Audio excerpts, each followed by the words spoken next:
Good afternoon, everybody. After a post-lunch session, I've been asked to talk on dieting.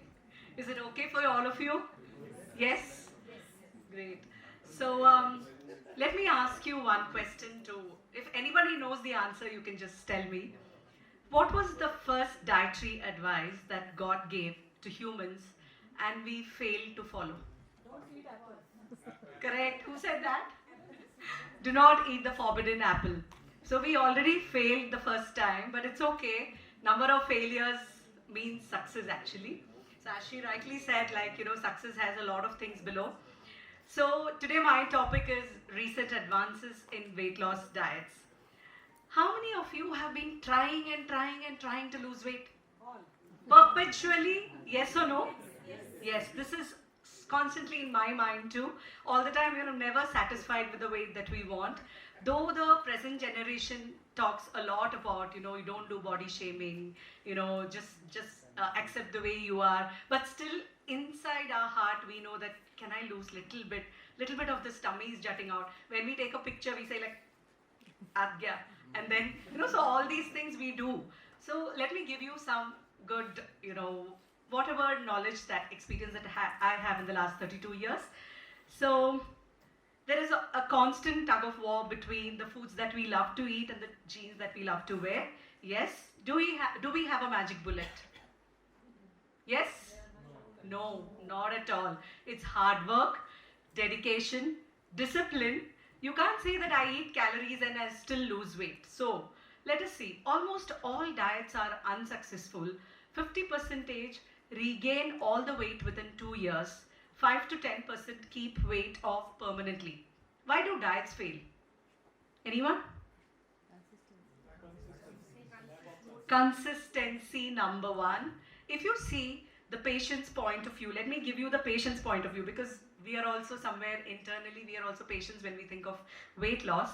So the cycle of dieting is like this. You start a diet, you have an initial motivation. Yes, 3 months I'll follow, I'll see the positive results. And then you have a trouble with compliance. So this is where we need some motivation, push, again follow-ups. And then, you blame yourself, or you blame the dietitian, or you say that, this is not working. I went to so many dietitians, it's not working at all. But you know internally what the reason is. Again, you regain the inspiration, seeing some other video, some other person, and go to the same dietitian. I've got patients who've come back to me many, many times, So this is how we have the cycle of dieting. So this means that there is some kind of tension of maintaining the diet. Do we have to have this tension? You see the next points. These are the reasons for your tensions. Like you have time pressure, you have work pressure, you have some friends who tell you like, you're too overweight, or, you have social occasions in which, like today also we had a nice lunch. I was just counting the calories also. It was a good lunch, thank you. But it's a beginning, it's really good. So I was just thinking, what should I eat now? Yes, the patties were good. So yes, we do eat. Is that okay to eat once in a while? Yes. Otherwise, how can we live? I'm a very moderate dietitian. I always say, chill maro, weight loss ho jayega. It's like once a week, you please indulge. All my patients, I tell them, please come to me, follow the diet religiously. 6 days is mine, 1 day is yours, and 1 meal is yours. Eat everything properly. Have some kind of guilt about it, little bit. Exercise more, compensate, sorted. So you don't have to take that guilt again and again.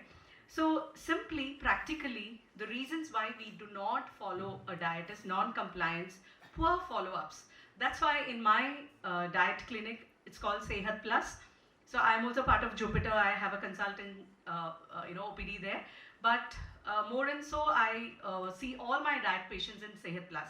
So what we do is every week, by default, I've made 12 sessions for them. It's like a 3-month, they have to come. So in 3 months, you can reverse. Because if it's a long-term goal, patients adhere to it. If you're just giving one diet chart and come back, it's not going to work. You need to see whether they are following or not. So there is some kind of way which we intervene. So follow-ups are very important. Hormonal, most of the time, there is some hormonal changes. Yes, there are genes, but yes, we can work on that too. We also expect very quick results. Yes or no? We feel that yes, we need to lose 10 kgs in 1 month, impossible. Please don't even attempt that. The right way to lose is 1 kilo a week, that too if you're going to follow a calorie deficit. So slow and steady. I tell my patients, you've taken 10 years to put on 20 kgs, 30 kgs, and you're expecting to lose in 3 months to 6 months another 15 kgs. Don't do that. It's like, abusing your body. There is too much of emphasis on the same path. Kisi ne follow kiya Vidya Balan diet. There is something called Amora diet, inflammatory diet, keto diet. Somebody followed, oh yes, we also want to follow that. We won't do that, from today at least. So there is something called one diet doesn't fit all. There is definitely personalization. You need to see each person's, food habits, their nutritional screening, the medical history, biochemical parameters, anthropometric measurements, your visceral fat, everything we calculate, and then we can plan the diet. So therefore, one man's food is another man's poison. One diet doesn't fit all, because if I'm going to tell you, a vegetarian, no, you need to have protein, so you take non-veg, it's not going to work. So we have to have a balanced approach when we're going to follow or, plan diets. Personalization. All of us have personal, choices. We are already doing that in Netflix, yes? So we need to again think about personalization. Now, when you look at this slide, I want to closely see this. Can you see bread? I really wanted to show you all. The bread in 1970s had just 5 or 6 ingredients in it. But the bread now, a simple, food called bread, has so many ingredients like stabilizers, preservatives. All these are the ones which are going to increase your visceral fat. And visceral fat is supposed to be the worst, and that is, I think Dr. Benny is going to talk after this. He's going to give you more insights about that. But when we are talking about weight loss, the food business has become intensive chicken and cow farming, antibiotics, fertilizers, GMOs, pesticides. So we are relying on very cheap raw materials. So that is where the food business is actually happening right now. So we need to see to it that lesser packaged foods. When I tell my patients for weight loss, I tell them don't buy anything from packet. At least as minimal as possible. Use as much as possible natural foods. सब कुछ आपके kitchen में है. निकालो उसको. Meaning the best diet I would say is Maharashtrian diet. Though I am a Keralite, but I love Maharashtrian food because you have excellent culture in bhakri, sabzi, roti, salad, koshambir. It's a part of your meal. That is the way it should be. So, meaning the thing is, nowadays, the most important concept is inflammation. Everybody says anti-inflammatory diet, I want to follow that. What is anti-inflammatory diet? You follow an anti-inflammatory lifestyle. When I say anti-inflammatory lifestyle, it has a lot to do with your thinking, your stress management, sleep, etc. If you see obesity prevalence from 1975, now in 2015, the latest is last 2015, itself it shows that women, the rates have increased from 10.6 to 24%. And for men, it's 9.3 to 22.9. And visceral obesity is much, much higher. So what are weight loss diets? I'm going to give you quick gist of say 20 to 30 diets which are in the internet. The most wanted SEO, search engine optimization word is weight loss. 10,000 people search for weight loss every day in the internet. I just studied and came. I said how come so many people are giving information. Any person who has lost weight has started his own blog. That is how it is. But we have to have real good knowledge. We have to pass the evidence-based knowledge. So at least in this audience, very good audience, and I'm really, really thankful to BMA to give me this opportunity to talk to you all. So whatever little knowledge I know that I've earned over these years, I thought I'll share it. So there is something called fad diet. What is fad diet? It's a temporary diet.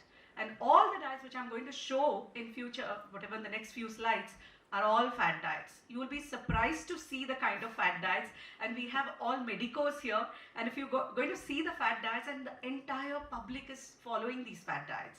So why do these people follow the fad diets? Desperation. Are shadi hai to mujhe kam karna hai. That's how it is. They offer a quick fix plan. They would say 4 kilo ke upar 4 kilo free. So these kind of things are in the market. Usually initial weight loss is faster, but then again they will rebound weight. It's a fashion statement. Somebody did it, I'll also do it. Vidya Balan did it, I'll also do it. It's like that. These are the popular fad diets. I'll come to each of these. GM diet, General Motors diet, which is complex carbs and absolutely no simple carbohydrates, more of protein. In this, patients lose around 2.5 kg a week. This was the first diet which was there in market and vogue, like maybe after 30 years pehle. Abhi there are so many. Why is it not good for you? The only source of carbohydrate is brown rice and vegetables, so it is not good because it's not balanced. Keto diet, I'm just touching everything. The topic is too vast. In 20 minutes, I'm going to quickly go through everything. So keto, we all know, low carb, moderate protein, high fat. Absolutely not recommended for a long-term, basis. Why keto diet was formed? It was for epilepsy. Actually, keto diet was the diet for epilepsy, but now it's become a fashion statement again. But if you're going to do it with a proper guidance. Blood type diet. Will you believe it? For A, B, O blood group, and there is no evidence in these diets. This blood group diet, this was designed by Dr. Peter Adamo. I'm sorry to mention about him, but these are not evidence-based diets. Alkaline diet, yes, it's one of the best, but every food which is alkaline to your body is the best for your body. So acidity is the cause of a lot of diseases. So it's better to consume more of alkaline foods. Cauliflower diet. One of the patients, taking cauliflower rice, cauliflower pizza, cauliflower sabzi. Imagine the amount of gastric distension the patient is going to have. Because these are all the diets in the internet. Paleo diet, this is a caveman's diet. Patients used to take this, like eating raw fruits, vegetables. How long can you eat raw fruits, vegetables when your paneer butter masala is there in front of you, right? So it's not possible. 3 days menu, like restricted diet. 3 days I'm going to lose weight, and then again you bounce back. So this is also fat diet. Cabbage soup diet. Yes, cabbage soup is very good for weight loss. I've seen excellent result, but that is not a diet to follow. You can include it as a mean. Low calorie LCD and VLCD diets. So post-surgical diets, like when we give liquid diet, we start with LCD, 400 to 800 calories. Between 800 to 1200 is your LCD diet. Apart from these are the combinations of the various diets. You can just see as less as 5% carbohydrate. How much of carbohydrate is right? Any percentage of carbohydrate anybody knows? I'm not asking a question like a lecture. I just wanted to know what kind of amount of carbohydrate is. I'll finish in another 5 minutes. 45 to 50%. But people go up to 5% in all carbohydrates. So very, very low carbohydrate, very low fat diets. Designer diets like, mithais, colas, Pepsis are all, it's all marketing gimmick. Please do not believe them at all. So why do diets fail? Because they have a short-term effect. They have a very short-term goal, and there is lack of NEAT, which is non-exercise generated thermogenesis, so which is what we need to. So what we need to do is evidence-based.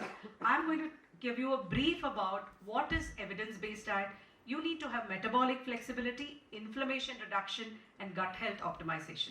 So all these are proved that plant-based, low carbohydrate, anti-inflammatory, yes, intermittent fasting, time-restricted feeding, these are all the common things that we need to follow. Insulin resistance decreases, chronic inflammation decreases, hepatic lipid accumulation decreases, and oxidative stress decreases with these diets. Lot of studies, lot of papers say that intervention in crucial obesity that we need to see is it can even decrease non-alcoholic fatty liver disease. Now the new terminology is MASLD, metabolic associated steatotic liver disease, which means that it's the next stage where there is too much of metabolism involved. Like diabesity is the term, diabetes and obesity is the term, compared to earlier it was diabetes separate and obesity separate. So quickly I'm just showing you that what are the interventions. The best ever diet I would say is Mediterranean diet, which is like lots of vegetables, fruits, grains, lean meat, which has got like fishes, omega-3, etc., and good amount of water. The only solution for weight loss is calorie restriction. You take so much calories, you expend so much calories, you will have a negative calorie balance, you will lose weight. Plus, include certain things. You can include probiotics for your gut microbiome remodeling. You can use plant-based foods. You can use intermittent fasting or time-restricted eating. The best way I tell my patients is take your meal by 7 o'clock, dinner, and next day morning by 9 you already have a good amount of 12 to 14 hours intermittent fasting. Easiest way to do it. It has got excellent results in all these parameters with intermittent fasting.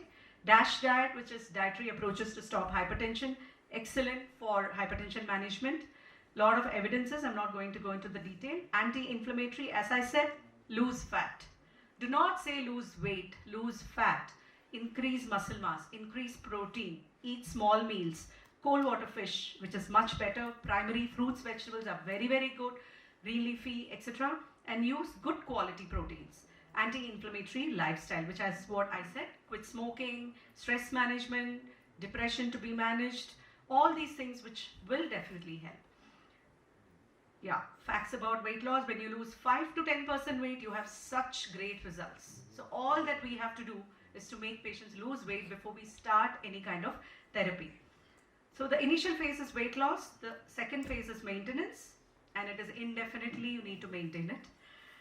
Conventional treatment is this. The goals, let's keep it realistic. I always tell my patients, don't have idealistic weight. 5 kilos zyada is okay, but realistic is going to be a pressure for them. So come to realistic weight when you reach, come to idealistic when you're close to your realistic weight. Lot of advices, the evidence-based, 7 important points. Number 1, decrease calories. Number 2, so you need to burn more calories than you consume. Number 2, use some bioactive ingredients like ginger, green tea. All these have got studies, Garcinia, etc. I'm just done. Few minutes, 1 minute. Yeah, bioactive ingredients like EGCG, which is in green tea. Ginger is excellent for weight reduction. And this is another beautiful statement, FLOU, fluoride therapy, for lowering universal obesity rates. Implement ideas that do not demand effort. Let's do it effortlessly. I promise you that I make my patients do it effortlessly. Eating frequency, small frequent meals is what is important. Do not skip your breakfast. Roll of legumes, because they have very good amount of fiber. Intermittent fasting, I already said. What happens in the fed and fasted state? Glycemic index. Choose foods which are very low in glycemic index. Also check the glycemic load. And role of soluble fiber. Very, very effective for hyperlipidemia as well as weight reduction. So proteins, use good amount of proteins in your diet. If you're taking proteins, you lose fat and you build muscles. So the well-balanced diet is the answer. You cannot, do fat diets for long. It's for a quick fix. Like 1 week ke pehle you can do a liquid diet. Just you have a wedding to attend, fine, but not for a long-term goal. So therefore, it is much better to follow a very, very good balanced diet. So eat more of grains, nuts, fruits, vegetables, plant protein, water. Eat less of saturated fats, sugars, animal products, etc. So meet a qualified registered dietitian or a nutritionist for your advice. For any of your advices, meaning anybody who wants to come to me, I'm always welcome to help you all out. Definitely, I'll do my best to give you all the best results. So you can see your before after this conference. So my statement is, if you feed them better, they will leave you sooner. So I don't want my patients to stick along with me for a long time. So I always try to feed them better. So thank you so much. Excellent talk, ma'am.